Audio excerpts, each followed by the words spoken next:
Hey guys, and welcome back to another video from the Parrott Bros. Today we're going to be looking at the whole car and the modifications or differences we've done.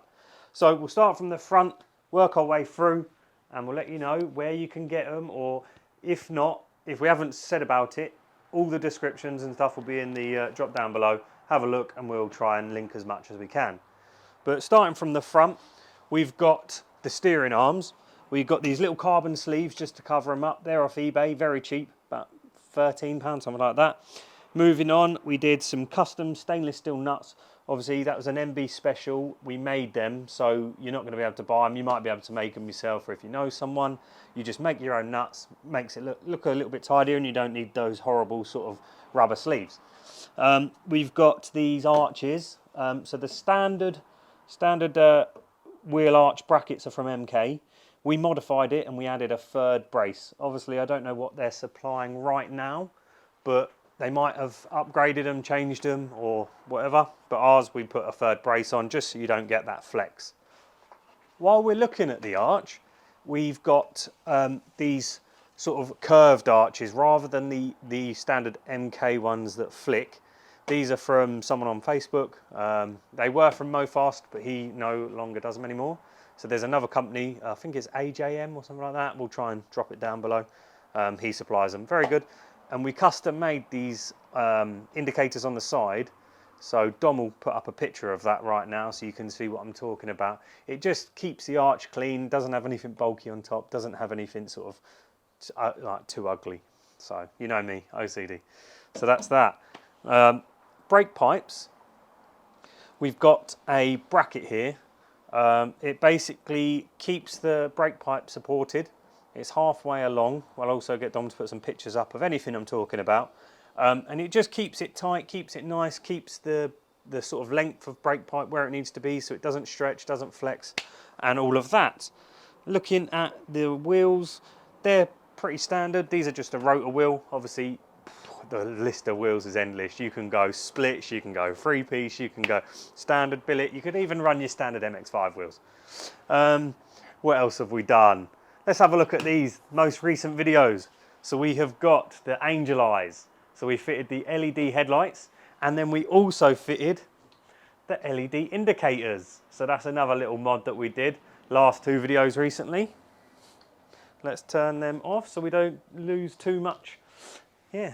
So, the other things we have done at the front is the grille and how we've supported it. Obviously, for IVA, you have to run a really fine mesh. Obviously, we've taken that out now and we like this black mesh, a lot nicer. I'll see if Dom's got any pictures of how we fix that, because we did some fiberglass in with some bracketry and some trimming. I think, obviously, the only other bit is the Z bracket underneath. It's a bit custom. You can buy one from MK, you can make your own. We sort of bent it and we put some sort of strengthening into it just with the way that we bent and cut it, and then we had it anodised from, who did anodise it? I can't even remember. What's their company called? Come on, Rob, insert name here. I don't actually know. I can't think of the name off the top of my head, but it will definitely be below. Moving on to the engine bay, there's a lot of different things we've done. Start off by saying thanks for Simtek, because they did our wiring harness and the BCU. It's all tucked in here, all lovely. You can't see it unfortunately, but we'll put some pictures in below. Very clean bay, keeps it very nice. But the modifications we've done are, rather than running a like a rubber or silicone hose all the way to the front to the radiator, we had a good friend of ours, Andy. He come round with some alley pipe and we've bent it, and it's actually been anodised. So then it's just a cleaner finish. And we've also, rather than running the 19mm rubber hose or silicone hose all the way to the front lowest point, we added in a T at the back to take it, because obviously expansion is expansion. Whether it's at the front, the back, is absolutely fine to tee off here. It just stops like running loads of hose to the back. While we're in this vicinity, we made our own custom water outlet. So then you don't have to trim. That's for the water reroute kit. So it basically keeps the heat. So normally the water goes in the bottom at the front and out the front, whereas this now sends the water in the front through the engine and out the back, and the thermostat's at the back. So it's meant to keep the back of the engine cooler, whereas before apparently they get a bit more hotter at the back, so it's more for if you go turbo and you're adding more heat. It allows the water to go through the engine, and that's that. And we've run our pipes sort of in hard pipe as much as we can and a few silicone bends. Oil catch can. So there's a mod online where you have to drill out and tap these holes to the biggest that you can get them. I think it's Flying Miata. He does a very good video on that, so we won't touch too much, but it's just some mods to the cam cover when you got it off. We've got our billet aluminium oil cap. That's very nice. Let's see if you can see this. It has the Parrott Bros engraved into it. No, I mean, lift it above your face. No. Rob will never make a good cameraman. What do you mean? Hold it up in front of your face. Yeah, like that. Okay, perfect. So that's a G19. Thank you very much. We've also done. Now, if you're an MX-5 guy and you've had one for a few years, you know that the dipsticks, they are plastic and they disintegrate and fall in. So we made a brass and aluminium dipstick, so then it's the perfect size and it won't disintegrate, so that's all good. What else have we done? Yep, we've also done some custom sensors, which I'll show you what it goes to in a minute. But in the back, we've got an oil pressure switch. Obviously, when my oil pump failed, if I had an oil pressure switch, because obviously the MX-5 standard one's on or off, I would have seen it and I could have potentially saved the engine. So we've got an oil pressure switch here, which is measures from 0 to say 100. And then we've also added a temperature sensor that's in the bottom of the sump. So then that gives you a clean, accurate reading of the oil temperature. So when you're on track, you can see exactly what your pressure is. Moving on to the battery, we've got the lithium ion lightweight battery. It only weighs about 1.5 kilos. And then a sort of aluminium case that we made. That was an MB special, so it's using like aircraft rivets. And then we had it anodized again with some bracketry. And it looks a bit weird because it's got this big bracket on top. But this is actually a battery relay. So then I can charge the battery, but have everything else turned off in the car. So if you turn it off on my kill switch, that's the whole car dead bar the charging circuit, which is pretty cool. So when you're sort of parked up or anything, when you're parked up, you can just kill the car. And obviously not everyone's going to know where that is. And then you've got the added feature of immobilizers and stuff like that, but that's another day. What else on the engine bay? I think most things like air filter fixings and stuff, everyone's different on that, but that's as much as a much. Now let's move on. We'll go to sort of the cockpit of the car and we'll show you some bits that we've done in there. So first things first, carbon fibre seats. Obviously we got them. Dom will drop down in the description below where we got them from. And then we had some pads made. And these, I bought some padding online from, I think it was eBay, just diamond stitched leatherette. And then I got a local company to me to just put the sort of edging bead on. So they just folded it over, stitched it up. And I just cut them out to the shapes that were needed. We've got the quick release steering wheel that you recently saw on one of our last videos. So that was easier to get in and out of the car.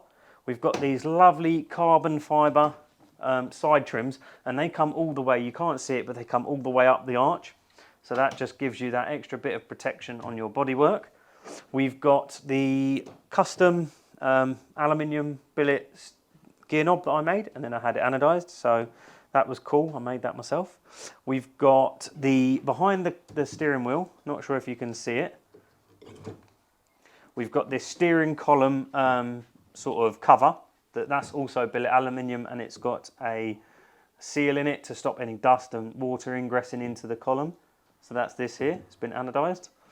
And then as you'll see, we've got two lovely gauges up the top. One of them, this one here, that's a GPS speedo, because when I'm looking forward, I don't want to be looking over here for the speed. I want to be looking straight ahead. So it's quite accurate. It's on eBay, £25, or I think it was Amazon actually, £25, very accurate, very good. You can change your colours and all that, but I've just left it on the blue. And then we made this bezel. As you know, I've got major OCD. So we wanted it as close to this gauge as possible. So we sort of custom made that, had it anodized, and it looks fantastic. And then this gauge, this is what I was telling you about earlier. I think we're going to do a bit of a separate video on this. It's a CAN checked gauge. It has CAN bus, so it links to the ECU, and it can also run analog gauges. It just means you can have all your inputs. So you've got like oil pressure, oil temperature, coolant temperature, revs, speed, gear. The list is endless. Like, it's a fantastic bit of kit, and you can set it up to have different settings and different lights and stuff to turn on and off. What else have we got? We did the leverette on the inside. That just makes it a little bit cleaner, a little bit nicer. And then down here we've got some carbon trims, because when you're stepping in and out of your car onto your chassis, on my Westfield it chipped quite a lot, so that's just to protect them. And you might be thinking, where's your handbrake? Because I've got an armrest. Well, we've actually got an electric handbrake on this car, and it's pretty cool. And the good thing about it is, Dom, if you press and hold that handbrake button on the steering wheel behind you, fingers crossed I've left steering wheel on, it'll work. And there you go. Electric handbrake is on. So the car is a mobile. Not when you're on IVA and the battery dies and you're in the brake rollers, but that's another thing. The final thing on the cockpit is the rear view mirror. We ran this for IVA, so we had to modify it. So we had to file all the edges down, make some brackets on the back because there's some thin sort of metal bits. So we filed it down, we made some brackets, and we made that fit so it's good for IVA. And now that is, I'll tell you what, when you're in the driver's seat and you look through that, you can see everything. So I highly recommend getting one of these. What else? We've got carbon fibre tunnel top. Leverette on the back. Yeah, oh yeah. We've done leverette on the back as well. And we also made this little metal sort of L trim, and it just sort of covers the edge of the leverette, and it goes underneath the boot box and everything like that. So that's another little sort of modification that we did. Carbon fibre tunnel top. This gator, it's just a rubber gator, plenty of throw in it. It's just off of a joystick. Clever, just off eBay. What else? I think in the cockpit, that is it. Maybe some carbon. We added this little bit of carbon sticker. It just protects the roll cage of you getting in and out. That's off eBay as well. 15 quid, something like that. Nice and cheap. But yeah, I think let's move on to the back. We'll reposition and have a look at what we've done back there. Moving on to the rear of the car, there's not too much been done, just a few little bits. So these rear lights, we've got an aluminium case for them. So they normally come with like a plastic backing plate or backing case, whatever you want to call it. And if you drop fuel on it, apparently they disintegrate, so I've heard. So we machined up some billet aluminium sort of light holders. So that's that. We've got our high level brake light. Can you see that in the mirror in there, Dom? So we've got our high level brake light with all the radiuses for IVA. And that is from Automotive Switches, and then we made all the supports and the brackets and the sort of housing for it. That took quite a while to make because obviously you've got to get it perfect with radius checks. And it also does something pretty cool, which Simtek put into the system. So if it's raining, you can have a rain light, so you can be seen. How cool is that? So it works as both. It works as a brake light and a rain light. So we made all that. We've also got inside here, you've got a boot box, but ours is fully removable. So we made some bracketry support on the side, so then the centre part of the box can be lifted out, so then you can work on your diff or anything like that. So that's all fixed in. We've also got up here, not sure if you can see this, you've got a magnetic charging point. So like I said earlier, one circuit saves lives. That's this one. And all it is, it just clips on magnetically, then it will charge. And if you drive off, it doesn't rip the cables out. The magnets come off and it just pops off if you forget to undo it. So that's quite clever. What else have we got? I think, looking at the back of the car, we've got some little bits that MK supply. These cover up your bolts and stuff. They're quite clever. Nice little additions. We've got, the arches have been PPF'd rather than putting like a carbon guard on them, because obviously they're already carbon. So we've got the arch PPF'd. That just give it that nice little bit of finish, protects the arch from stone chips. But yeah, what else? We got our diff welded. The actual casing in case of turbo down the line. It stops it from braking, and that's the limited slip diff. We've got on another video, we've got something that goes on here. Don't know what it is, but it's pretty big and it's black and it goes all the way across. It looks pretty cool. So stay tuned for that. And we've also got something to go on the front, which I believe is behind Dom. I'll grab it quickly and I'll show you.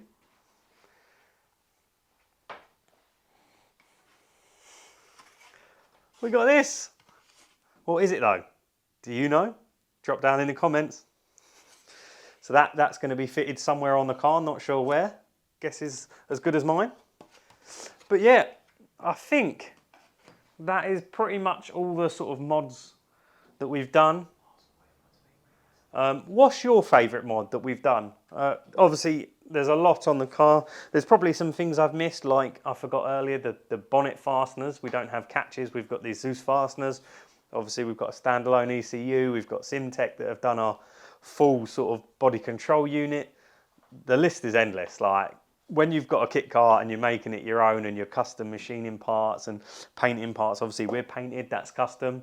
There's so much to it and we absolutely love it. But now we've got our IVA complete, we're hoping our registration is going to be through any time now. We can hopefully head to one of the coffee mornings or even do our own. We'll do a little TT kit car joint coffee morning where everyone can come and see the car, see the build and see what you think.